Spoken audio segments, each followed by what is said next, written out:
Ma'am, first class is boarding right now, the flight attendant said. Her tone firm, her hand held out as if to stop the woman in front of her. Evelyn Harris looked her straight in the eye. I know, she said calmly. This is my boarding group. The attendant didn't move. Her eye scanned Evelyn, her pressed navy pantsuit.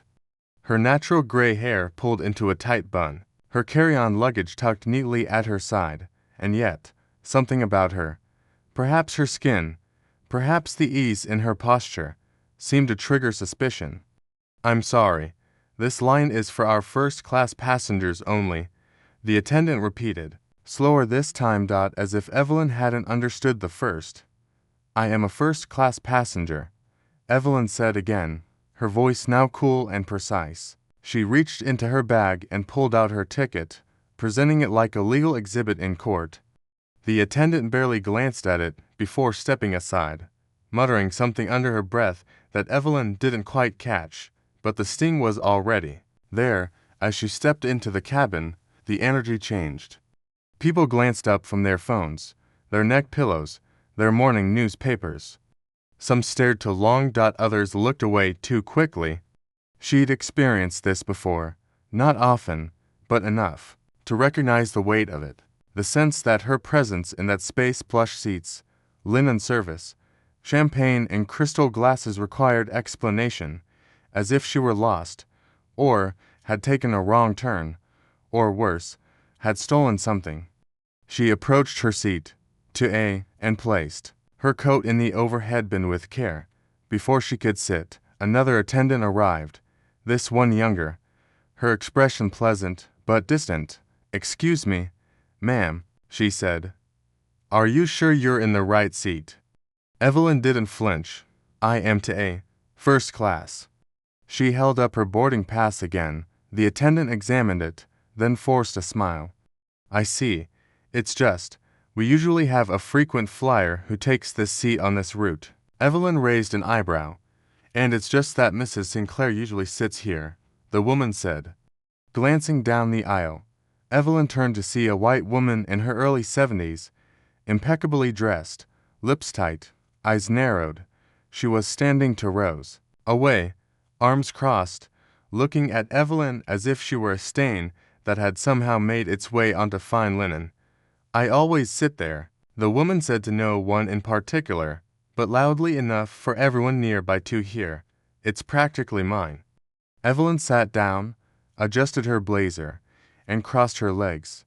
Not today. What happened next unfolded with the slow-motion clarity of a nightmare. The younger attendant returned 5 minutes later, this time accompanied by a male flight supervisor. His tone all forced civility and practiced condescension. Ma'am, he said with a tight smile, we're hoping to resolve a little seating issue. Mrs. Sinclair is one of our longtime passengers, and she's used to sitting into a . Would you mind switching to 4C? It's still first class. Evelyn looked him in the eye. I paid for 2A. I selected to A. I arrived early and boarded properly. Why should I move? He hesitated. It's just a courtesy we extend to loyal flyers. I'm a loyal flyer too, she said, and frankly, what you're doing right now doesn't feel like courtesy. It feels like something else entirely. He glanced at his colleague, clearly uncomfortable. Ma'am, I'm not trying to make this into an issue. It already is one, she said. By now, the cabin had grown quiet. Passengers pretended to check their emails or look out the window, but many were listening. A few pulled out their phones. Then came the final blow. The supervisor left, only to return moments later with the captain. He stood over Evelyn's seat, arms crossed, eyes stern. Ma single quotes am, he said. We need you to cooperate with the crew. Cooperate, she repeated, by giving up the seat I paid for, so a white woman who didn't reserve it can have it instead. The captain didn't answer. He just motioned to the aisle, where 2 uniformed airport security officers now stood. Evelyn breathed in slowly. If you're going to remove me, I suggest you do it gently, and I suggest you know exactly who you're removing. One of the officers stepped forward. Ma'am, we're going to need you to come with us. Without raising her voice, Without so much as a tremor in her hands, Evelyn gathered her purse, unbuckled her seatbelt, and stood. The first-class cabin watched in stunned silence as she walked the length of the aisle, escorted like a criminal from a seat she had rightfully claimed. She didn't make a scene, she didn't cry, she didn't argue, but something in her gaze as she passed the crew steady, unblinking made it clear the matter was over. 10 minutes later, inside the terminal, Evelyn made a phone call, not to a lawyer, not to a journalist, but to someone far more consequential. The woman on the other end of the line answered on the first ring.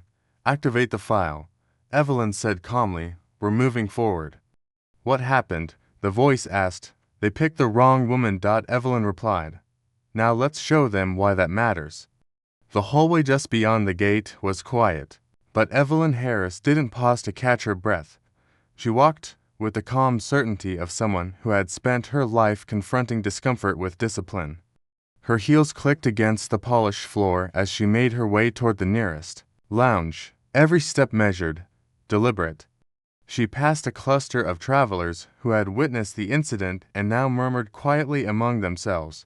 A young woman with a baby offered a soft nod of sympathy as Evelyn passed by. Evelyn returned it with a small nod of her own, but kept moving. There was work to be done. She stepped into the lounge reserved for premium passengers, greeted the desk agent with the same grace she offered everyone, and requested a quiet area to make a phone call. The agent, who had heard whispers of the situation from colleagues at the gate, offered a private room without hesitation. Evelyn entered, closed the door behind her, and took a deep breath. She didn't shout. She didn't rant. Instead, she reached into her bag, retrieved her tablet, and typed a short message into a secure legal communication platform used by her team. Moments later, her assistant responded with a single sentence: "All documents are ready. Video evidence is uploading."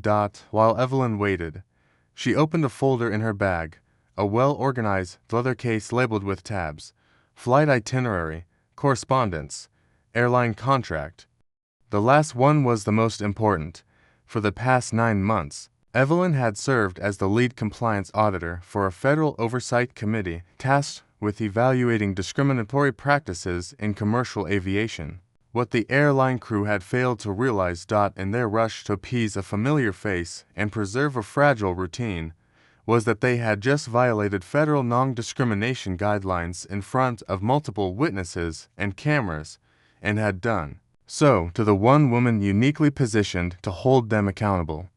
As she reviewed the documents, her phone buzzed. A new message. Attached was a video, just under 4 minutes long, recorded by a passenger seated across the aisle.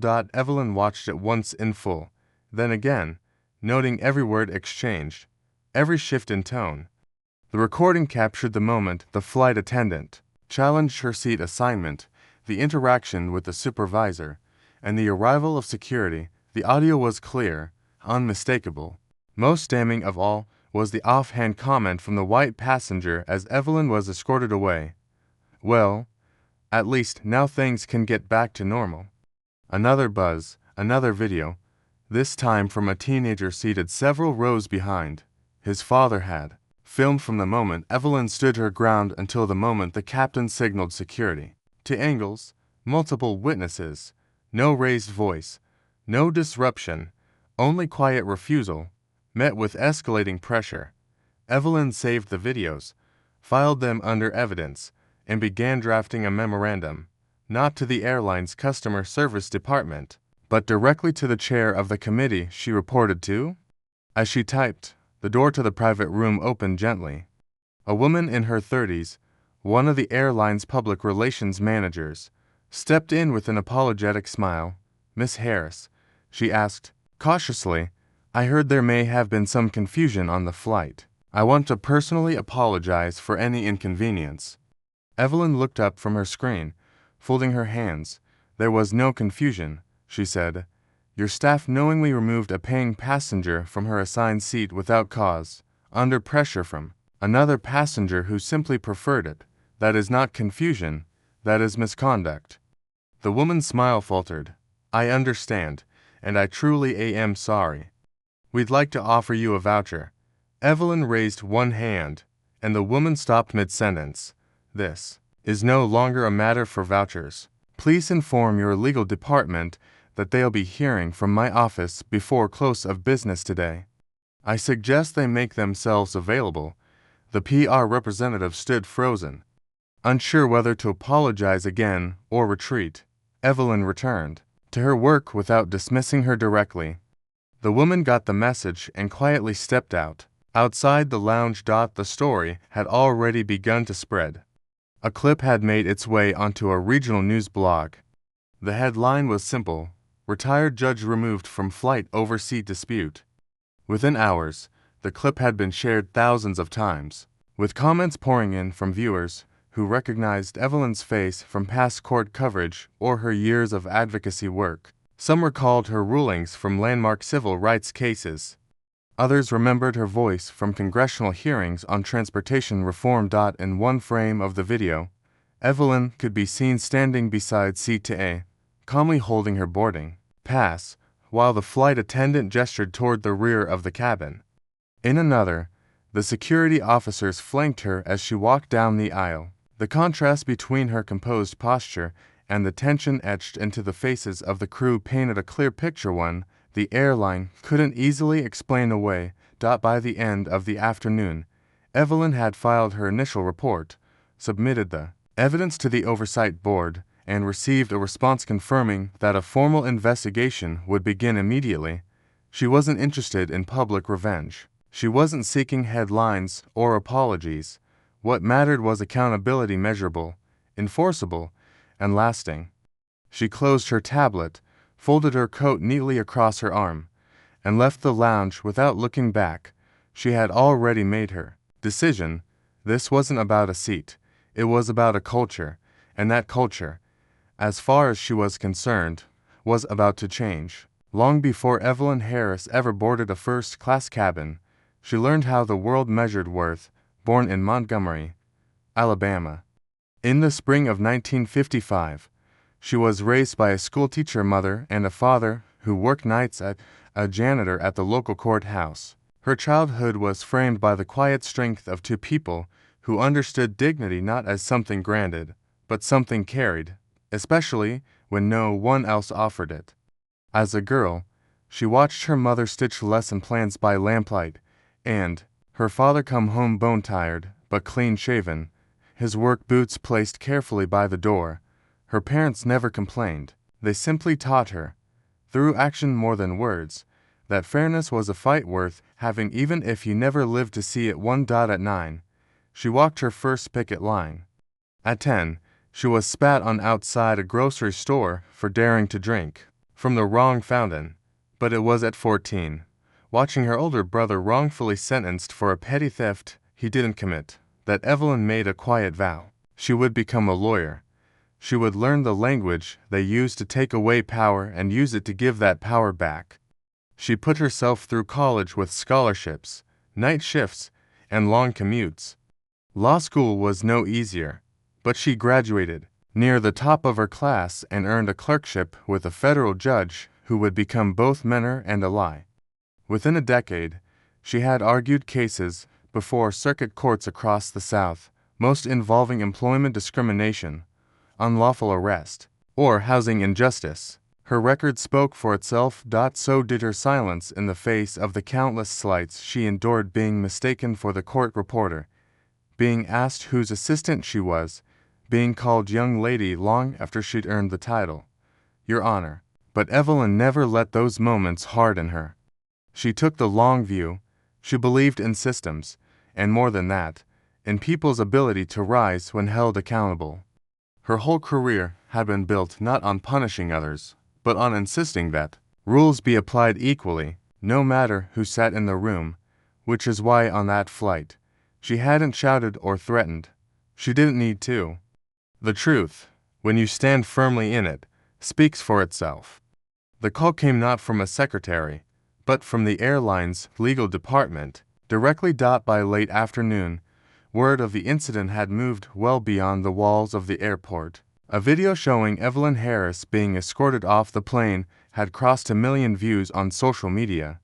It had been shared by journalists, civil rights organizations, and a former state senator who wrote simply, "They picked the wrong woman." But it wasn't the online attention that alarmed the airline's leadership. It was what followed: a formal notice of review issued from the U.S. Department of Transportation's Office of Civil Rights, citing the involvement of a federal compliance officer and requesting all footage, logs, and communications from Flight 1763 within 24 hours. Inside the airline's corporate headquarters, tension gathered like storm clouds. On the 14th floor, the executive boardroom was filled with senior staff, legal counsel, public relations, operations, investor relations, all scrambling to contain what had begun as a minor customer service dispute and had now erupted into a national story with federal oversight. The CEO, David Chenoweth, a man known more for charm than crisis management, stood silent as the video played on the large wall monitor for the third time. The camera caught everything: the polite tone of Evelyn's voice, the rigidity of the crew's posture, the unmistakable discomfort in the cabin as passengers watched in stunned silence. There were no raised voices, no threats, no erratic behavior. From the passenger in seat to a dot, just calm refusal met with institutional discomfort. Chenoweth turned to his legal advisor. "Has anyone contacted the passenger directly?" "We tried," she said. "She declined to speak and referred us to her office." "Her office," he repeated. "She's not just a private citizen. Her name is Evelyn Harris, former federal judge, civil rights attorney, and more recently, one of the lead independent auditors assigned to oversee our equity and access compliance filings with the DOT." The silence that followed was immediate and absolute. A few seconds passed before Chenoweth could speak again. "You're telling me we forcibly removed a federal compliance officer from her assigned seat?" "Yes," the general counsel replied, "and the optics are about as bad as they can get." Chenoweth exhaled slowly and sank into his chair. The PR director leaned forward. "We need a statement now, something that sounds personal, acknowledges the mistake, reaffirms our commitment to equity." But no one in the room believed that would be enough. Meanwhile, in a quiet corner of the same airport from which she'd been removed, Evelyn Harris met with two attorneys from the Oversight Committee. They didn't speak much. There was no need to. The documentation was complete. Witness statements were already arriving. A passenger from 4D had submitted a sworn affidavit within hours. A couple from Row 3 uploaded audio captured on their phone. A business traveler from 1C forwarded photos of the seating chart showing Evelyn's name clearly assigned to seat 2A. There was no ambiguity, no confusion, and certainly no justification for her removal. But Evelyn had no interest in public spectacle. She wasn't looking for press coverage or interviews. What mattered to her was structure, accountability, the mechanisms through which systems corrected themselves. She didn't want one flight attendant reprimanded and one captain placed on temporary leave. She wanted the airline to feel the weight of institutional failure and to respond accordingly. Back at headquarters, a second video began circulating among senior staff. This one showed the aftermath of Evelyn's removal. The woman who had claimed the seat, now comfortably sipping champagne, was overheard saying, "I'm glad that's settled. People should know their place." The words were clear. The intent was unmistakable. The recording made its way to Evelyn's office before it made its way to the public. Her team made the decision to release it the following morning. The effect was immediate. News outlets picked it up by noon. By 2 o'clock, the stock had dropped 11%. By evening, it was 16%.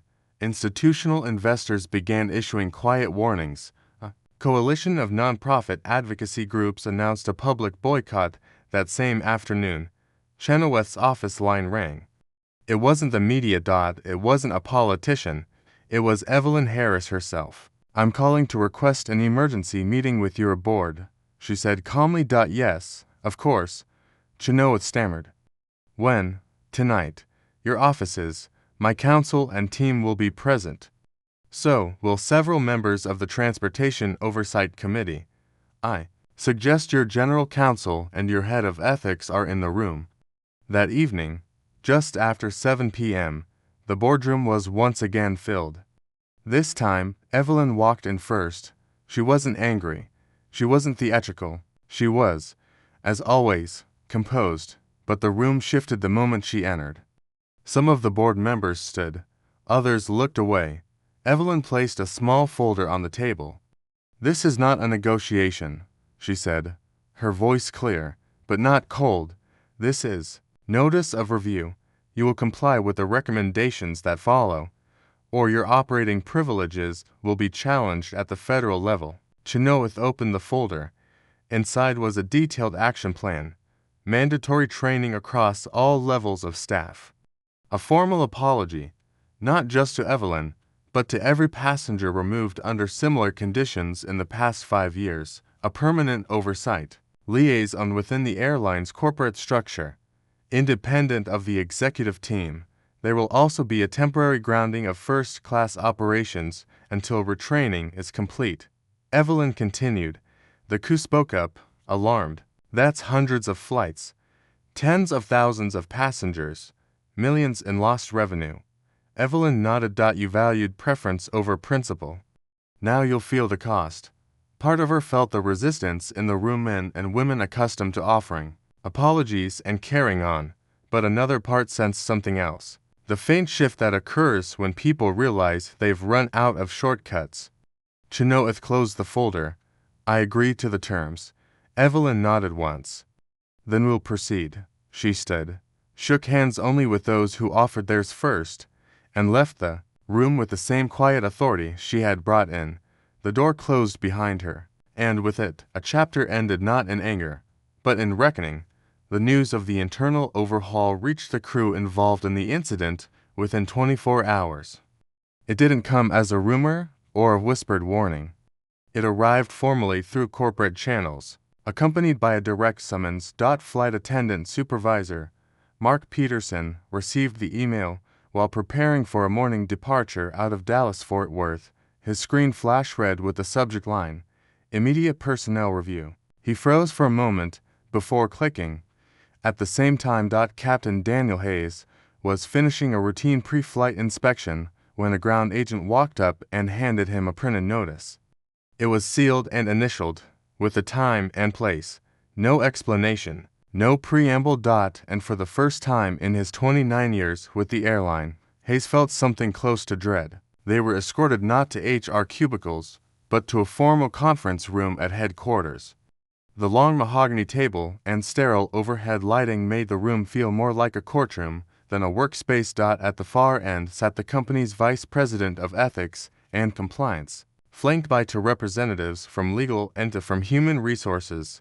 There were nameplates, transcripts, copies of policies, and an open laptop displaying video stills.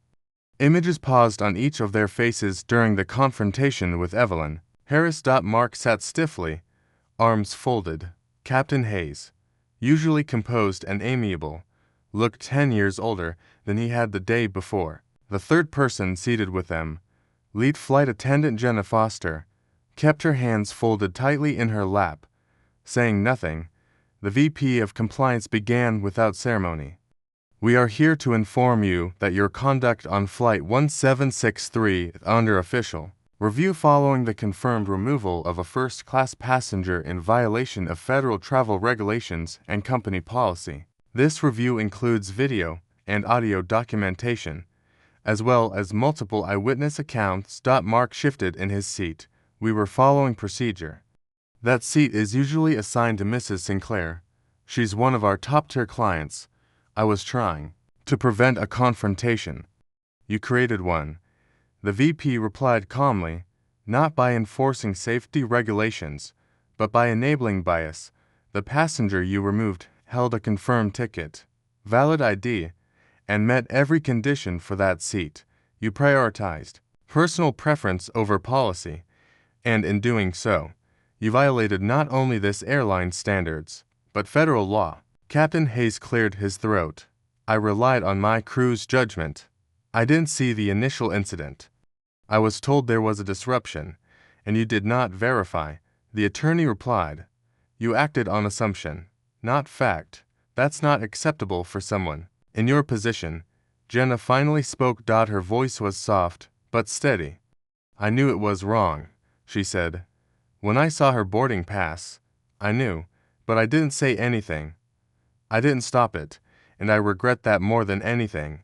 The room fell silent for a moment, then the HR officer spoke, effective immediately. You are being placed on administrative leave, pending final termination procedures. You will receive written notice within 72 hours. Your access credentials have already been deactivated. Security will escort you to collect your belongings. Mark's eyes widened. Terminated. After all my years with this company, you made a choice, the VP said quietly. And it cost us dearly. Within hours. News of the internal firings leaked. The airline issued a statement confirming the terminations, citing violations of non-discrimination protocols and failure to uphold ethical standards. But by then, the damage had been done. The crew members found themselves named in articles, tagged in social media posts, and criticized by thousands of viewers who had seen the videos. For some, it was a public reckoning. For others, it was a personal collapse. Captain Hayes quietly submitted his early retirement paperwork and withdrew from all industry committees he once proudly served. His email inbox filled with rejections from smaller airlines positions he had once considered beneath him. Mark attempted to defend himself in an open letter to a local newspaper, but it was met with more backlash than sympathy. Jenna, now jobless, returned to live with her sister in Nevada and began researching career paths that didn't require a uniform or a name badge. Yet the consequences didn't stop with the individual crew. The airline's board of directors, under intense scrutiny, demanded a full audit of first-class booking and complaint records over the past 5 years. The findings were troubling. There were repeated patterns, passengers of color being reassigned, questioned, or removed from premium seats more frequently than others. In some cases, those changes had been documented as preference adjustments or conflict avoidance. The terms had seemed innocuous at the time.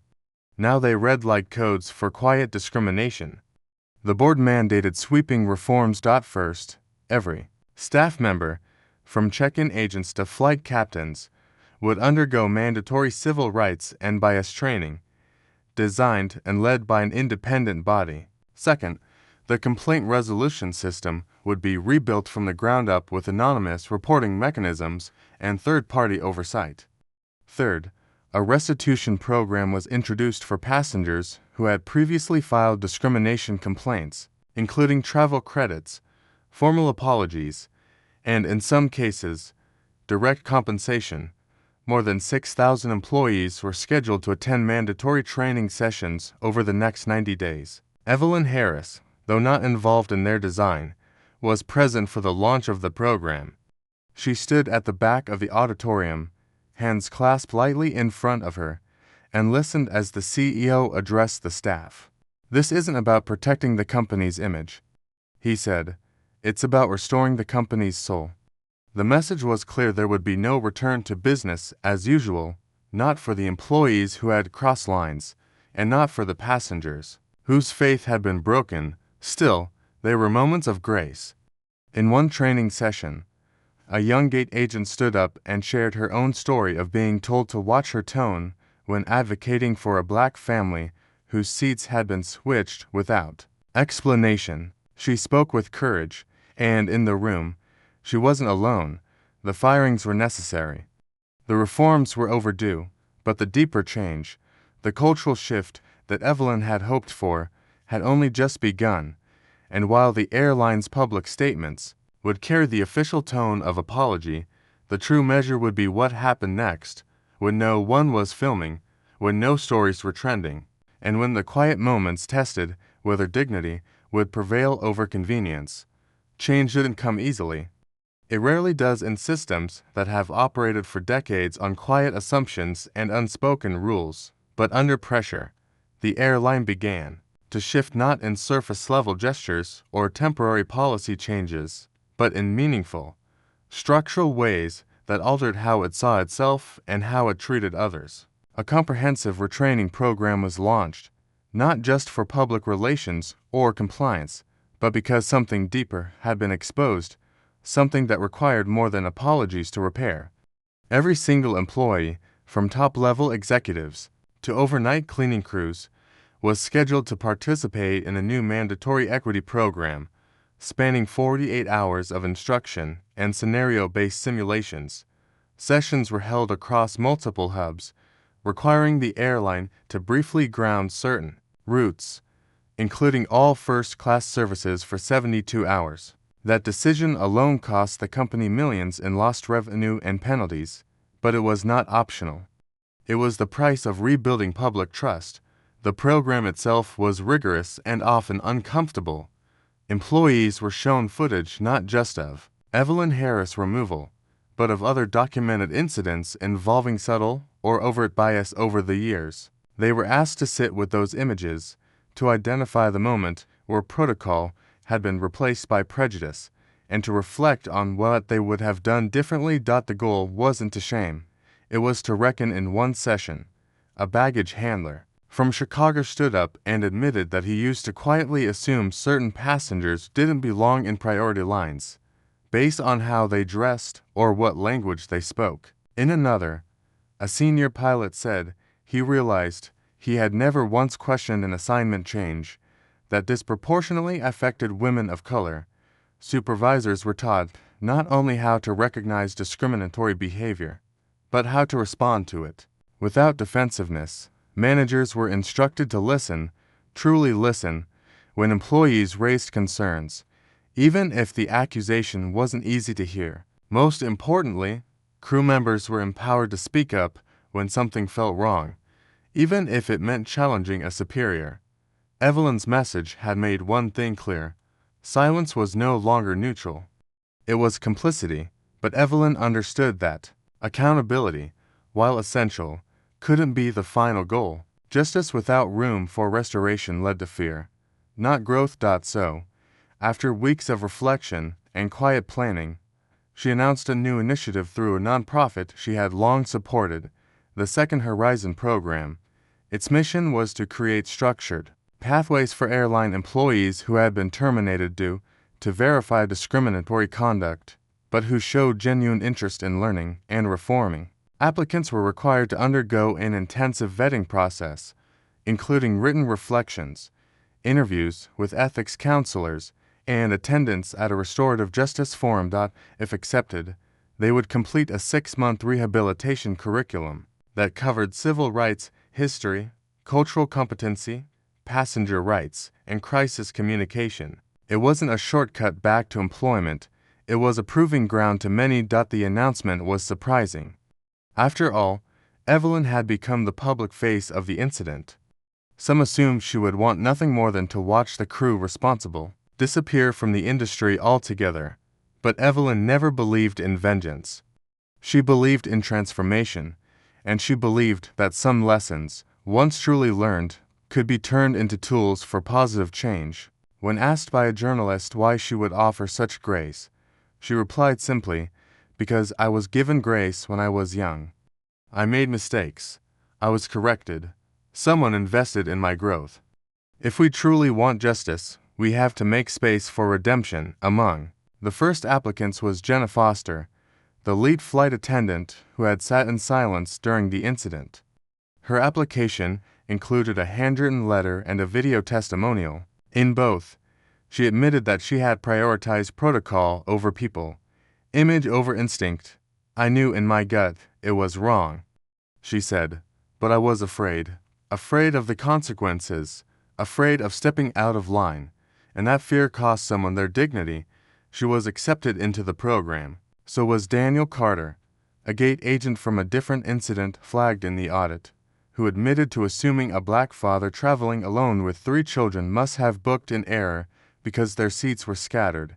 And so was Mark Peterson, the supervisor who had spoken so confidently to Evelyn, only to later recognize the harm he had caused. Their journey wasn't easy. The training was emotional, demanding, and unflinching in its honesty. But slowly, they began to shift, not just their words, but their outlook.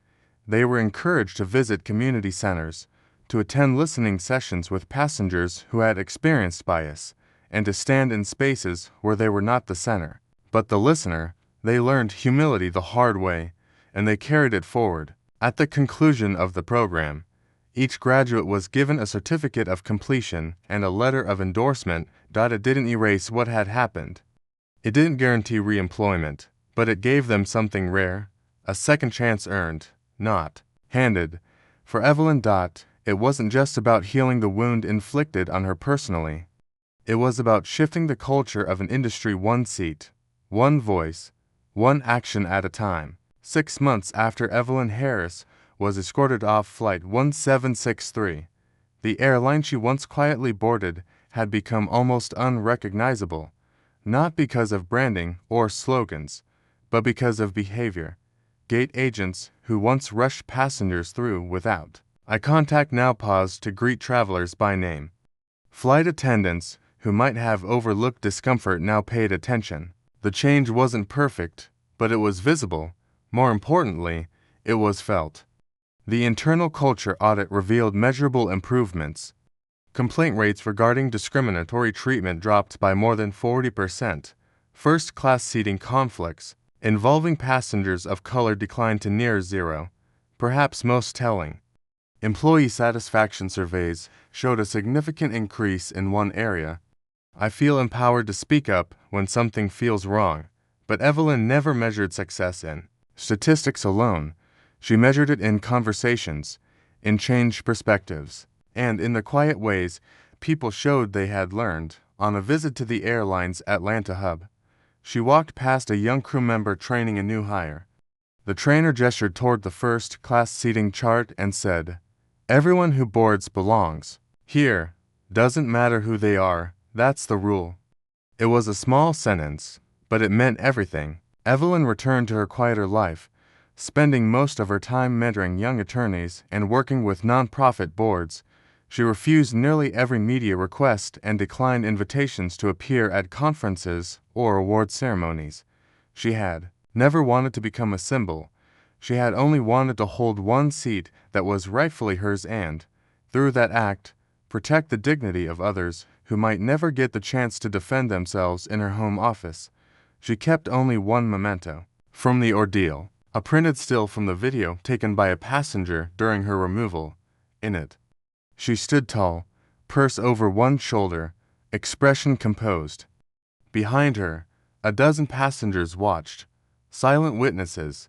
She didn't frame it for pride. She kept it as a reminder that sometimes the most powerful form of resistance is the refusal to move, not out of stubbornness, but out of principle. The Second Horizon program continued to grow. Other industries took note. A regional train line implemented a similar model. A hotel chain reached out for consultation. The idea that discipline could include redemption began to take root in places that had long equated error with exile. As for Evelyn, she made no public declaration, no final statement. Her life remained as it had always been, grounded in clarity, calm, and an unshakable sense of purpose. She hadn't changed the world, not all at once, but she had tilted it just slightly in the direction of fairness. And for those who had watched what happened, those who had learned from it, and those who would come after, that tilt made all the difference. If this story spoke to you, we invite you to share your thoughts in the comments. Every voice helps. Keep dignity and fairness alive. And if you believe in standing up for what's right even when it's uncomfortable, consider subscribing to this channel. Thank you for watching. Stay kind, stay steady, and never forget, quiet courage can change everything.